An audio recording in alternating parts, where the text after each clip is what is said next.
জালেমরা কখনোই সফল কাম হবে না। আবার জুলুম মানুষদেরকে অন্ধকারে পরিণত করে, এমন অন্ধকারে তারা নিমজ্জিত হবে তখন তারা কোনো আলোর পথ তারা দেখতে পারবে না। ওয়ালা তাহসাবান্নাল্লাহা গাফিলান আম্মা ইয়ামালুয যালিমুন, যারা নাকি মানুষের উপরে জুলুম করে তারা কেবলমাত্র দুই চোখে অন্ধকার ছাড়া আর কিছুই দেখতে পারবে না। রাসূল সাল্লাল্লাহু আলাইহি ওয়াসাল্লাম বলেন, ইত্তাকুয যুলমা ফাইন্না যুলমা যুলমাতুন ইয়াউমাল কিয়ামা। দুনিয়ায় তুমি কোন মানুষের প্রতি, ইয়েতিমের প্রতি, তোমার আত্মীয় স্বজনের প্রতি, বোনের প্রতি, ভাইয়ের প্রতি জমি না দিয়ে, টাকা পয়সা না দিয়ে তুমি জুলুম করবা, এই এতটুকু জুলুম কিয়ামতের ময়দানে বড় জুলুম হয়ে তোমার সামনে সেদিন হাজির হবে। রাসূল সাল্লাল্লাহু আলাইহি ওয়াসাল্লাম বললেন, ইত্তাকি দাওয়াতাল মাজলুম ফাইন্না লাইসা বাইনাহু ওয়া বাইনাল্লাহি হিজাব। খবরদার, তুমি জুলুমকারীদের থেকে সাবধান থাকো, কারণ কোন জুলুমকারী যদি আল্লাহর কাছে বরদোয়া দেয়, ওই জুলুমকারী এবং আল্লাহ এই উভয়ের মধ্যে কোনো পর্দা থাকে না। জুলুমকারী বরদোয়া দিলেই কবুল করেন কে? এই জন্য মানুষের সাথে জুলুম করা যাবে না, এটা নিষেধ করেছেন। এরপর 170 নম্বর আয়াত, يا أيها الناس قد جاءكم رسول بالحق من ربكم فآمنوا خيرا لكم وإن تكفروا فإن لله ما في السماوات والأرض وكان الله عليما حكيما। দুনিয়ার মানুষেরা قد جاءكم رسول بالحق, অনেক লম্বা কথা, এখানে যাব না, শেষ করে দিব। রাসূল তোমাদের কাছে সত্য নিয়ে এসেছেন। কি নিয়ে আসছেন? সত্য। ما كان محمد أبا أحد من رجالكم ولكن رسول الله وخاتم النبيين।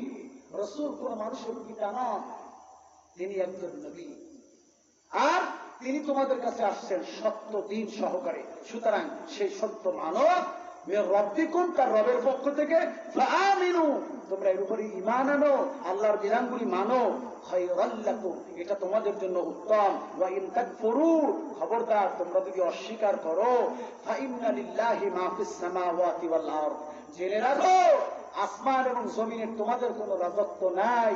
আসমান এবং জমিনের রাজত্ব কার? আল্লাহর রাজত্ব।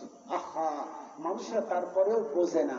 এই যে দেখেন, এই ঈদের মধ্যে প্রায় 350 মানুষের প্রাণ গেছে 8 থেকে 10 দিনে। 350 মানুষের প্রাণ শুধু সড়ক দুর্ঘটনায়। সেটা কেমন? দৌলতদিয়াতে যে গাড়িটা পড়ে গেছে, ওই জায়গায় ওই গাড়ি পড়ার কথা না। আমি ম্যাক্সিমাম টাইমে দৌলতদিয়া পাটুলিয়া ঘাট থেকে পারাপার হয়ে ঢাকা যায়। এখন কত সেতু হয়েছে, আগে প্রায় 8 থেকে 9 বছর আগে ওই ঘাট পারাপার হয়েছে, কারণ আমি থাকি আশুলিয়ার দিকে। আর ঢাকা হইতে ঘুরে গেলে এই গুলিস্তান ঢাকা শহর পার হয়ে তারপরে সাভার হয়ে তারপর আশুলিয়া যেতে হয়, এটা অনেক ঘোরাপথ। তাই যদি আমরা মানিকগঞ্জ থেকে নবীনগর হয়ে যাই তাহলে খুব তাড়াতাড়ি যেতে পারি। এই জন্য আমরা সবসময় এই দিক থেকে পারাইতাম। এই একটা সড়ক দুর্ঘটনা। গত 3 দিন আগে দেখলাম গাড়িওয়ালার তেল শেষ হয়ে গেছে। কোন জায়গায়? একবার রেল ক্রসিং এর উপরে এসে, আর কোন জায়গা পাইল না, রেল ক্রসিং এর উপরে এসে আর গাড়ি চলতেছে না, তেল চলে গেছে। ট্রেন এসে আচ্ছা মতো মেরে দিচ্ছে। সেখানে একই পরিবারের 3 জন সহ মোট 4 জনের কাটা পড়েছে। শুধু কি তাই, রমজান মাসে আমাদের এই মংলা রামপাল রোডে একটা মাইক্রো অ্যাক্সিডেন্টে 13 জন, কি মৃত্যুর নির্মমতা! হাতে মেহেদি লাগানো, বেনারসি শাড়ি পরা, নববধূ সেজে যাচ্ছেন শ্বশুর বাড়িতে। আহা, শ্বশুর বাড়িতে আর যাওয়া হলো না, চলে গেলেন শেষ বিদায় নিয়ে জান্নাতের বাড়িতে। এ হলো মৃত্যু। মৃত্যুর কোনো গ্যারান্টি আছে? নাই, কোনো গ্যারান্টি নাই। সুতরাং যদি আল্লাহর উপর ঈমান আনি, এটা আমাদের জন্য ভালো, এটা আমাদের জন্য কল্যাণ। ওয়া ইন তাকফুরু, আর যদি অস্বীকার করি, তাহলে এটা জেনে রাখতে হবে এই পৃথিবীতে আপনাকে আমাকে আল্লাহ শেষ করে দিতে মুহূর্ত সময় লাগবে না। আল্লাহ বলবে কুন, হও, ফায়াকুন, সাথে সাথে সব বন্ধ হয়ে যায়। সুবহানাল্লাহ। ওয়া কানা আল্লাহু আলিমান হাকীমা, আল্লাহ তাআলা হলেন সবচেয়ে প্রজ্ঞাময় এবং বড় জ্ঞানী। সর্বশেষ আয়াত, যার সরল অনুবাদ করে দিচ্ছি।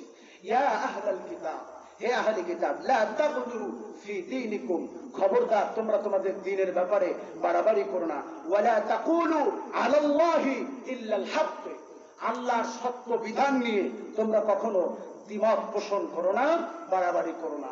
ইন্নামাল মাসীহু ঈসা ইবনে মারইয়াম রাসূলুল্লাহ, নিশ্চয়ই জেনে রাখো হে আহলে কিতাবেরা, ঈসা মসীহ হলো আল্লাহর একজন রাসূল। ঈসা মসীহ আল্লাহ কি? রাসূল খবরদার এখানে দ্বিধাবোধ করো না। ওয়া কালিমাতু, আল্লাহর একটা কথা, আল্লাহর একটা হুকুম মাত্র। তিনি পিতা ছাড়া মায়ের গর্ভের ভিতরে লালিত পালিত হয়েছিলেন। জানি না আমরা সে কথা? লম্বা ইতিহাস। এই দুই আয়াতের তাফসীর ছিল অনেক লম্বা। আলকাহা ইলা মারইয়াম, সে মারিয়ামের গর্ভে লালিত পালিত হয়েছিলেন। ওয়া রূহুম মিনহু, এটা ছিল আল্লাহর একটা রূহ। ফাআমিনু বিল্লাহি ওয়া রাসূলিহি, তোমরা তার উপরে ঈমান আনো এবং সেই রাসূলের উপরে ঈমান আনো। খবরদার, ওয়ালা তাকুলু, তোমরা বলো না সালাসা, তিন বলো না। তোমরা তিন বলো না। তিন বলো না মানে কি? তিন হলো, তারা বলে ঈসা আলাইহিস সালাম এবং মারিয়াম এবং আপনার ঈসা আলাইহিস সালাম এবং মারিয়াম, আর হলো মা ঈসা, আল্লাহ, এই তিনজন এক। এরা তিনজন সমান, ওরা তিনজন সমান। নাউজুবিল্লাহ পড়ে বলছে আল্লাহ এবং মারিয়াম এবং ঈসা, এই তিনজন হলো এক। ওই এক সত্তার এই দুটো অংশ। তাই বলছে ওয়াকাল আল মাসীহ ইবনুল্লাহ, মাসীহ হলো আল্লাহর পুত্র, আল্লাহর পুত্র। এ কথা ইহুদিরা বলতো, তবে আল্লাহ তাআলা স্পষ্ট করে বলে দিলেন না, এর থেকে আল্লাহ অনেক ঊর্ধ্বে। আল্লাহর সন্তানই প্রয়োজন হয় না।